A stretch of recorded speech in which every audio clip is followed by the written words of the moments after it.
Hey everybody, my name is Jennifer Hockford and I'm introducing a spring challenge called 30 and 30.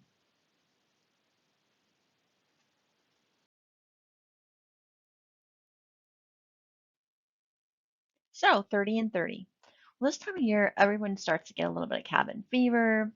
We've been cooped up in our houses all winter long and spring's around the corner and we've got a lot of energy and we really don't quite really know what to do with it. Can't do really some spring cleaning yet. It's almost, warm enough to open up all the your windows. But what we can do is some decluttering. And I've actually been doing that myself.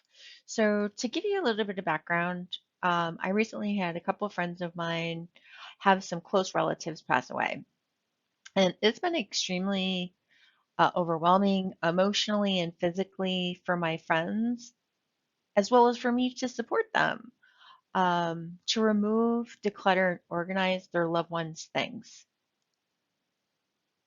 In helping them, I've been doing a lot of research. Started surfing the internet for articles, blogs, Pinterest, and a bunch of other things. And through that process, I came up with a 30-day challenge that is to donate 30 items in 30 days. So here's our agenda for the next half hour. Number one, again, it's just me introducing the challenge. I found a couple of really great articles that I want to share and why it is so important to really do a challenge like this. Thirdly, my strategy on how to begin your 30 and 30, as well as discuss some challenge steps and just recap our conversation. I'll share out some resources that I'm going to be referencing.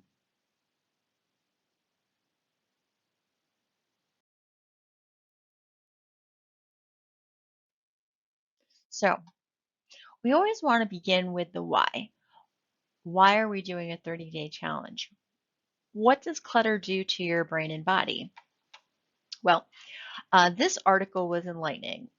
It was and it wasn't. There's a lot of things that you've heard and suspect, but I love this article that I discovered because this article is from an association newsletter for general practitioners called News GP.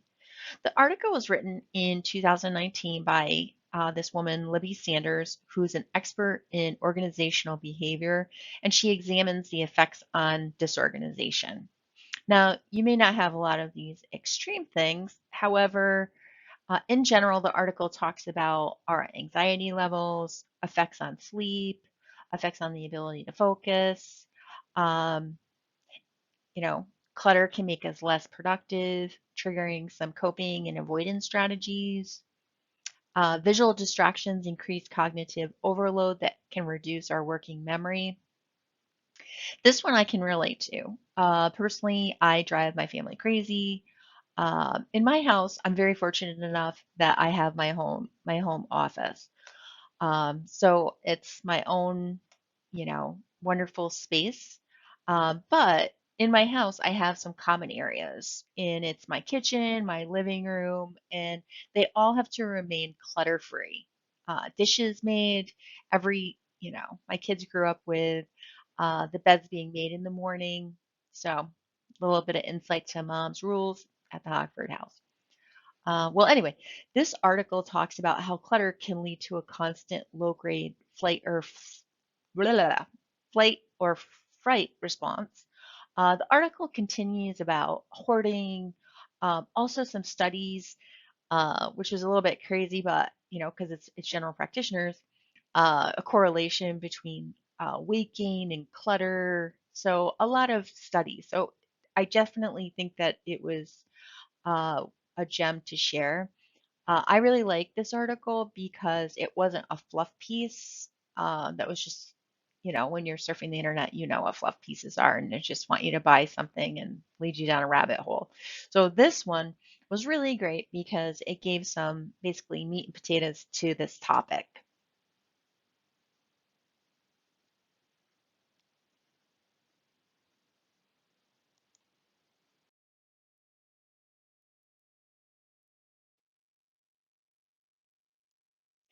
So the second article titled Six reasons letting go of stuff is hard, and what we can do about it. Now, this blog article was by a freelance journalist named Paige Smith from Clutter.com, and it was written in 2016. The topic is still relative today because it deals with human behavior. Um, this is going to be the foundation for the challenge in understanding the why for our challenge.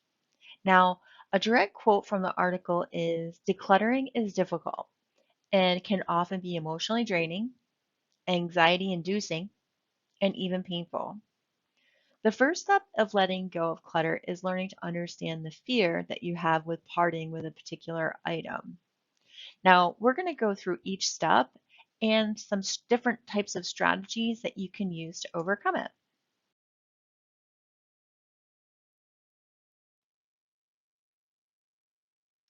So, reason number one, our stuff has sentimental value.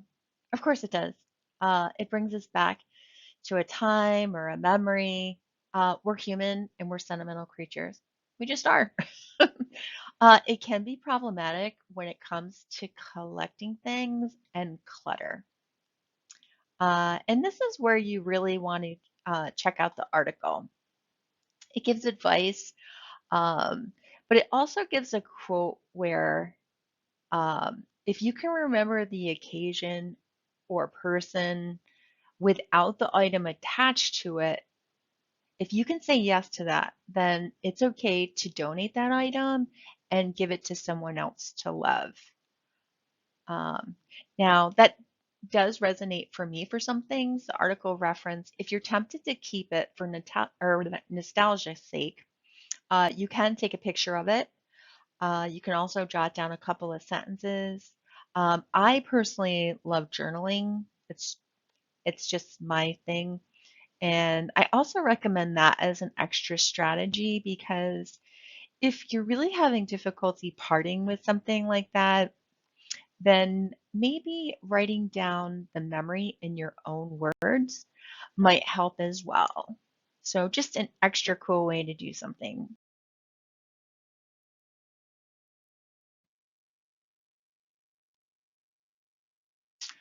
Reason number two, we worry that we might need it again. In this article, they say this can be the most destructive. For this slide, I was looking for pictures that I could identify with things from my basement that, I'm doing this challenge too. Um, so I was looking for, but I couldn't find just basically a picture of skis. I don't need 10, 15-year-old skis that weigh about 100 pounds. Again, for me, you know, I can get rid of those. I, I, I can rent them again if I need them, but that's something that I would be parting with. Again, for me, people give me things, they give me things. Now, this article also talks about the difference between needing something and possibly needing something again. So, storing stuff that we might need again is not necessarily productive or healthy. Another example is user manuals.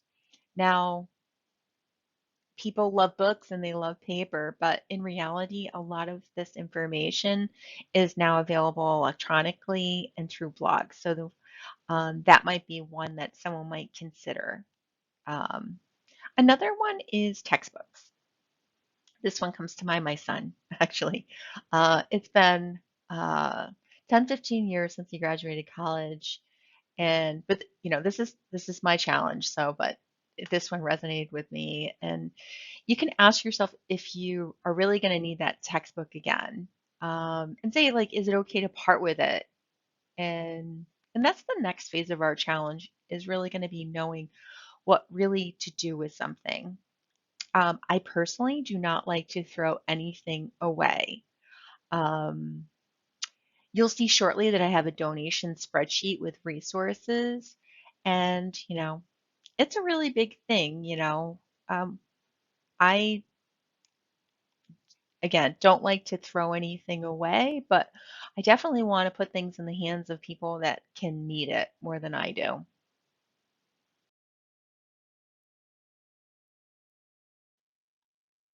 So, reason number three, we feel guilty about getting rid of something from someone we love.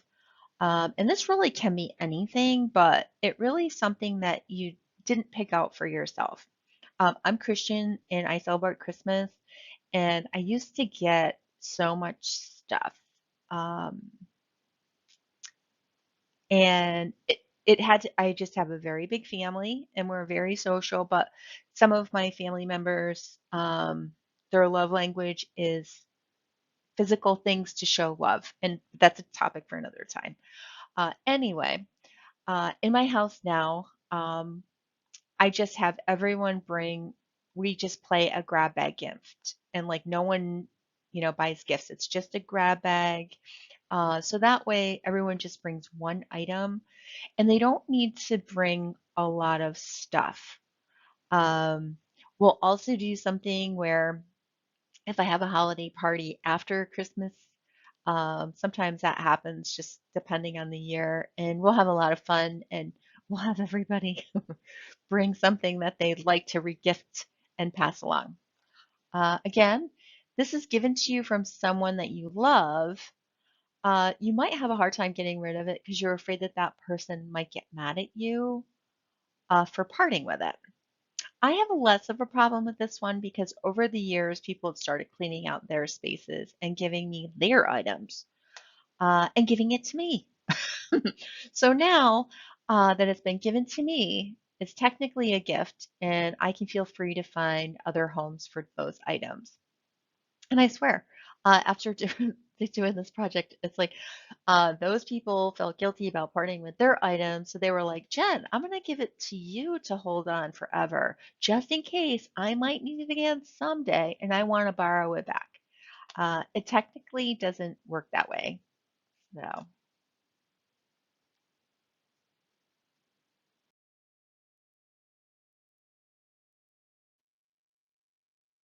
reason number four, we feel guilty about the money that we spent on items. For this slide, I grabbed pictures of electronics, and I have a drawer full of old phones. And to be honest, I'm really only using one phone, and I really don't need four backups. So I will be doing a little bit of research on where I can safely donate those to put them to better use. But in the article, they give you an example of the value of money and how it changes over time. It doesn't have to. I have a personal example of this one, and just as a nice reference point, when I was younger, I bought a radio receiver with a C or a six CD player changer, and I spent $400. At the time, it was 2 weeks' pay when I was a kid. Today, that money doesn't have the same value. There's no way I am personally going to spend 2 weeks' salary on something like that. But I'm going to be honest, this one was harder for me to part with. I'm not going to lie. I still enjoy my CDs. Um, I have my favorite, albums, and I have a classic car with a CD player in it. So I still use a lot of my CDs. I have portable boombox, but parts of that did have to go. And just kind of joking around because I was just like, I'm just getting older faster and don't even realize it. But, the CDs, the flat thing that came out in the 80s, before tape cassettes and before that were 8-track players. Um, but now everything is just, free with Spotify, YouTube, and all that great stuff.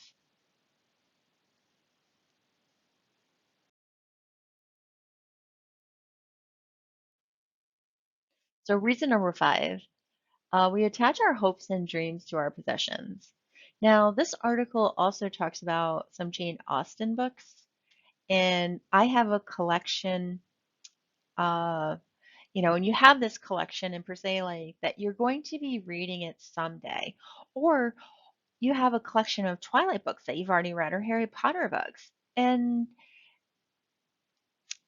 the strategy is to ask yourself, is it taking up space? Why do you want to keep it? And is it okay to part with it? And the answer, it's personal. You know what's important to you. If it's linked to an aspiration, a dream that you're not doing, it can be very negative. It could be a visual, subtle needling. Every time you look at it, you're reminded that you're not doing something. And then it can be, you know, not a good thing. Now, other items they reference in the article is paints and stuff. Now, in my free time, I am an artist and I just do it for fun, my little paint parties and stuff. But since I've been doing it for so long, everyone will give me art supplies. Like whenever they don't know what to do with something, I literally will have like a box of art supplies dropped off at my house with like a little note going like, "Oh, but you could use this, Jen." A lot of stuff I can use, but a lot of the stuff that I can't, I would donate them to.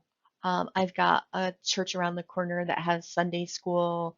I also have a friend of mine who owns a paint or like an artist studio that has like open art. So they have like a ton of little things. So I know what to do with that particular type of item and just kind of channel it someplace else.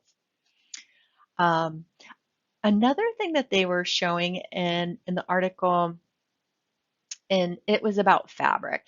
And this one, uh, here's a personal story, but also like a reference with my girlfriend. Like, again, it was like a ton of fabric, and her mom, just wanted to like maybe make something someday, but didn't get around to it. Or maybe her reason was she spent money on something, but she really wasn't doing anything with that. Um, an example, if you do have some fabric or something like that, when my father-in-law was alive, he was in the VA hospital, and these nice ladies made quilts for the residents in the nursing home. So there are quite a few like quilting clubs and things like that that would love any type of extra fabric that you're not really using.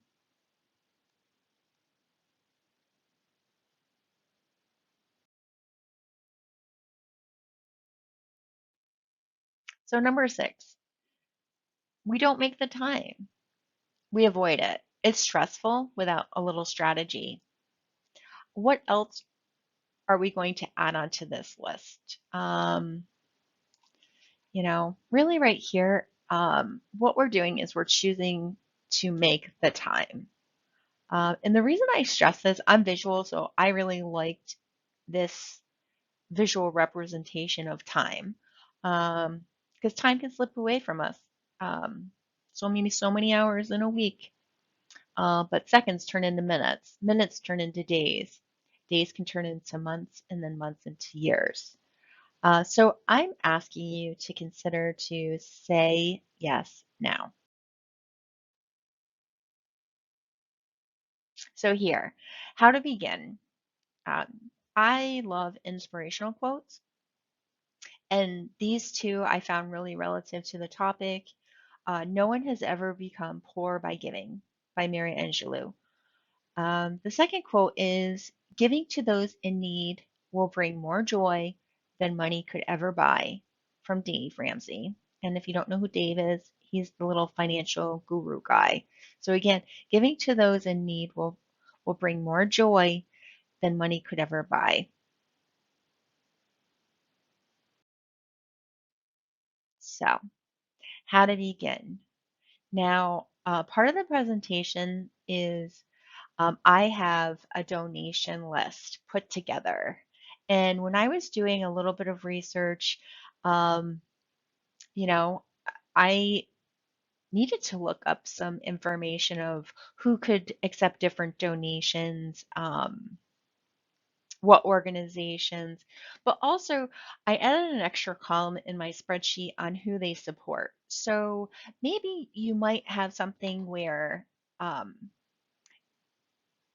that might be the why of why if you are participating in this challenge of why. Um, and maybe it might be who they support and you have that same value like no, I want to support those veterans. I want to support that particular group, so I know that those items will be going to a really great cause.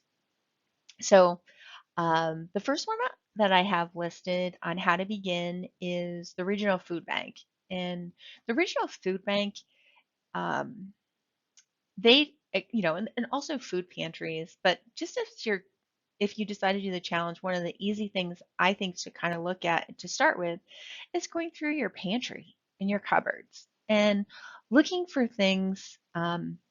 Check expiration dates. I do know that they'll accept. So the expiration date on the can is really for supermarkets for rotating their things. Anything that's canned properly can last a lot longer.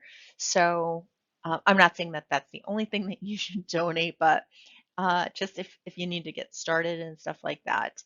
Um, but maybe you're looking through, and I know me personally, I'll look up a recipe from a video and I'll be like, oh, I was gonna do international, food dinner night or something, and like I have a couple of these odd items that I literally am looking at that I'm not doing anything with them, and they're going in my donation box.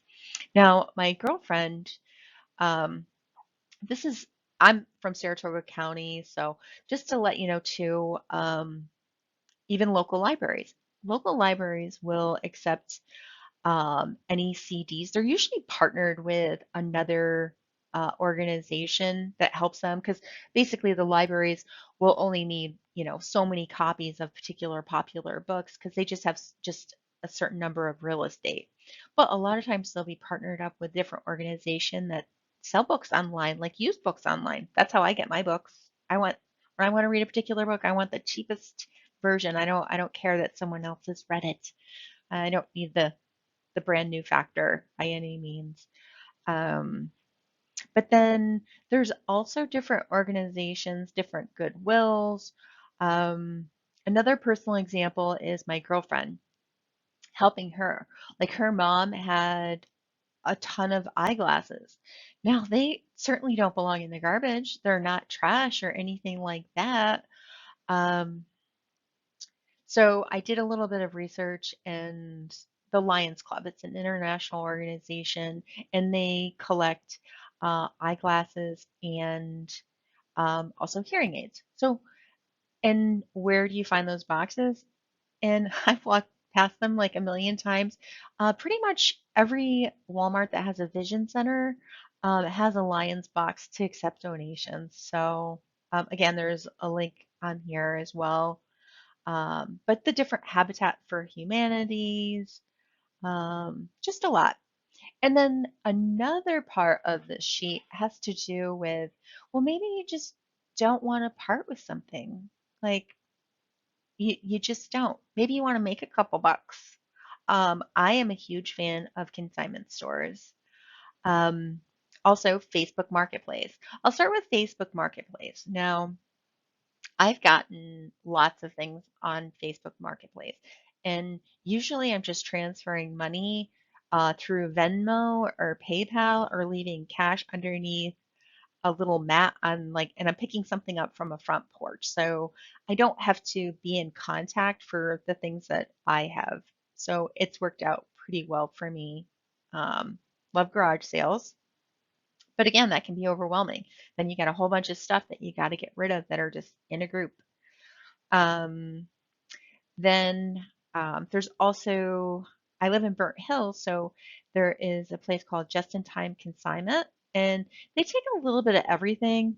And I love that because, I'll come across, I have a lot of, you know, elderly, aunts and that are still, I've just got a lot of antique things, and they are wonderful. So I can put them on consignment.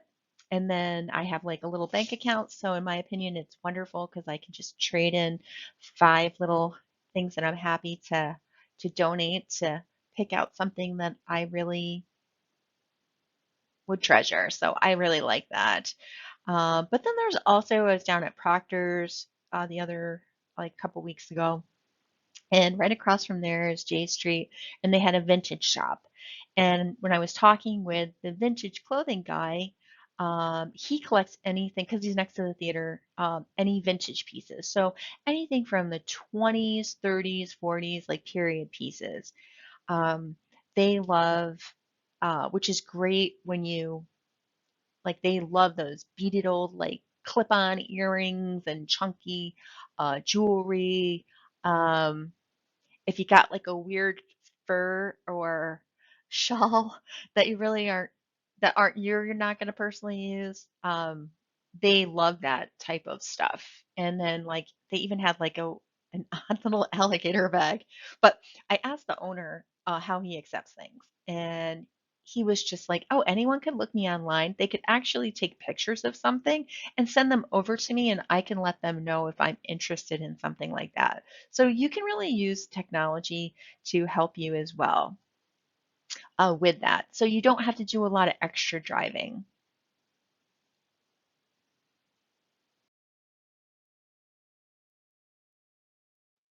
So how to begin? We're going to, the KISS method, keep it simple, silly. So basically what we're doing is you're looking over that donation list. Number two, you're designating a box or a container where you're going to put your donated items in. I have one downstairs and I have one next to the door. Um, And then number three is we're going to create some calendar items for specific drop-off dates. So we're making a commitment, an action item to do something. And here's a visual example of a calendar. So it's 30 items in 30 days. And I did this, I didn't want to do it in a month, and say like, we're going to do it this month or that month, because then you have like a reason to hesitate. And if you do 30 items in 30 days, you can really start anytime. So I did this in the 6 increments because it worked perfect in 30 days. So day number 6, 12, 18, 24, and 30, I have little notes on my calendar and on my phone to drop things off. So my little box of items goes in my car, and then I make an effort to drop them off. And I'm basically creating a new habit because it's not something I would normally do. It's becoming more of a routine for me because I have been doing this. Um, so here's another visual representation, same timeline. But again, if you're deciding to do this challenge, it's when you decide to start. Yeah, you're going to look over that spreadsheet and you're going to say, I'm going to do this. I'm going to get my box. I'm going to do my little reminders. So then here on the drop-off dates, I also am going to recommend doing a check-in. So we'll have a BERT page um, where you can just, write your items that you did a drop-off. Or maybe you had a little bit of challenge with something where you just want to like share, like, you know what, I had to part with this, but I didn't even realize that I had an emotional attachment. And then like this, like I might have had two of those obstacles that I had to overcome. Feel free to like share that as well. Um, so just everyone knows that they're just not alone in doing something, but you're helping a lot of really great people. Like that is the the thing for me for the why. And it's just like, do I need something? Or maybe these people need something a lot more than I do. So what's next again? It's saying yes to yourself. It's signing up for the challenge. On your computer, we're going to bookmark, recommend the article that's going to be up in BERT. And then as you donate, you can just use the little comments and then share again those obstacles and how you overcame them.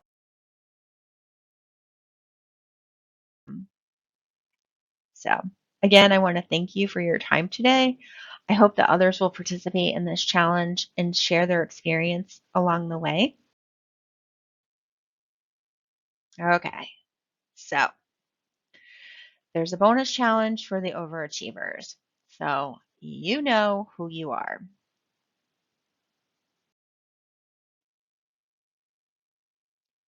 30 bags in 30 days. Now, for a lot of people, doing that challenge of 30 items in 30 days is going to be very significant. So right here. This is for the overachievers, and you know who you are.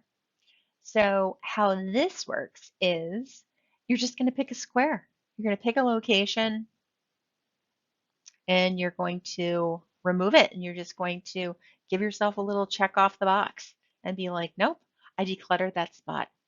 There you go. Is it pet items, pantry, car, shoes, closet, um, whatever you're going to do. Closets, I do have a strategy for that one. My thing is, if I haven't worn something, I'll say like 1 year. I love my clothes too much.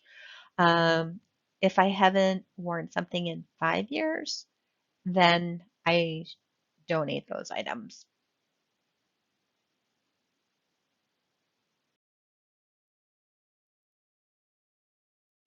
So here again is that resource, and I'm going to share it as well by Libby Sanders from that GP News um, and the Healthcare Professionals of Australia. So it's cool. I definitely recommend checking it out.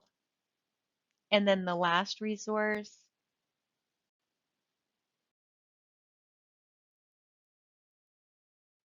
is that clutter.com blog. Um, and it's really funny too. So I hope you enjoy it. I just again, thank you for your time. Have a great day.